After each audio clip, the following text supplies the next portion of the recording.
Alright guys, so first off, before this video even gets started, I want to apologize about the audio. It was my first time giving Amber the camera in the car, and it was her first time actually ever filming it in the car with the big DSLR camera that I have. She thought putting the camera up higher was a better view. You know what? She wasn't wrong. The view's actually excellent. My boneheadedness did not get the extended cable for the microphone to put it down lower so you guys could actually hear what the car was producing. So I want to go ahead and apologize on my goof. This video, unfortunately, the audio is absolute shit. There's a lot of good information in it, but the audio is absolute shit. So if you want to see the widow driving around, definitely check it out. I also have another video of a POV that I did with the GoPro, which from now on, if I ever do any more POV type stuff, we're going to go do it with the GoPro. That being said, enjoy the video. I want to talk about the joys of owning a Toyota Supra, what it really is to own a Supra. A lot of people out there say, oh, I got my dream car. They start YouTube channels, and there's a handful of guys out there that have Supras that, they talk about the Supra, but they don't really talk about the Supra. They don't talk about the actual driving experience of a Supra. Driving a Supra is kind of like driving any other car. You get in it and it's absolutely amazing. It's fun to drive. But being in a Supra, it's a surreal experience. It's this raw amount of power that just goes. And it really does just go. There's no other way for me to describe it to you other than it's amazing. It's everything you thought it was and then some. Whatever you have ever dreamed of a Supra being, that's what a Supra truly is. And tonight, we're going to go do some pulls on the freeway and go have some fun. If you haven't already, guys, please hit that subscribe button. You have no idea. The notification bell, it's up there somewhere. Definitely leave a comment and definitely like this video because it really does help. Tonight's video is going to be a little different than normal. A lot of you guys always know me as the "What's going on, guys? It's Black Widow Super guy." Tonight I just kind of wanted to do this just cruise around town type thing because there's no cars on the road. It's completely open. It's the middle of nowhere, and it's a nice night out to go driving with the roof off. So strap in, hold on. We're gonna get some freeway runs in this video because trust me, you guys are gonna love it. That being said, guys, let's get to this video.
Trying to get itself dialed in here, but seem to be doing pretty good.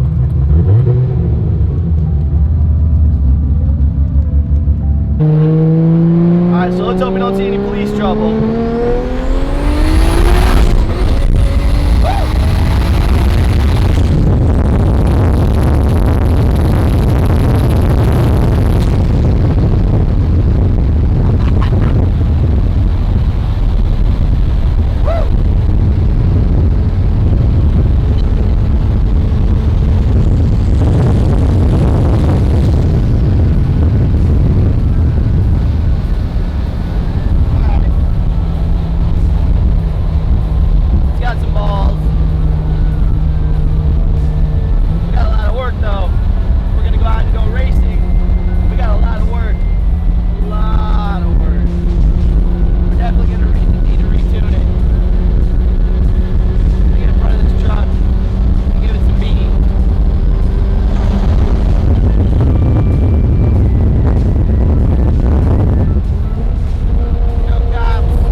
been doing lots of pulls.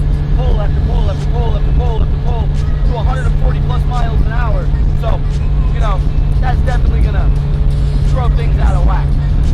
But I gotta say, I think the car is doing a lot better. It's definitely gonna need fuel. It's definitely gonna need that oil leak fixed, and it's gonna need a retune. Those three things are major right now. Once we fix those things, I think it'll be a lot faster. A lot faster. I'm also noticing when I shift hard, I hear a loud clunk in the rear. And I know that's the rear differential banging around. I got the mounts, I gotta put it in the car. But so that's just an update on the Widow for you guys. Amber and I thought before we get locked down tonight, we take the car out and have some fun. You having fun, babe? Alright. Well, we'll catch you guys on the flip side. I'll see you later. Peace out. Love you all. Fuck off. R.I.P. Turbo, my dudes. R.I.P. Turbo.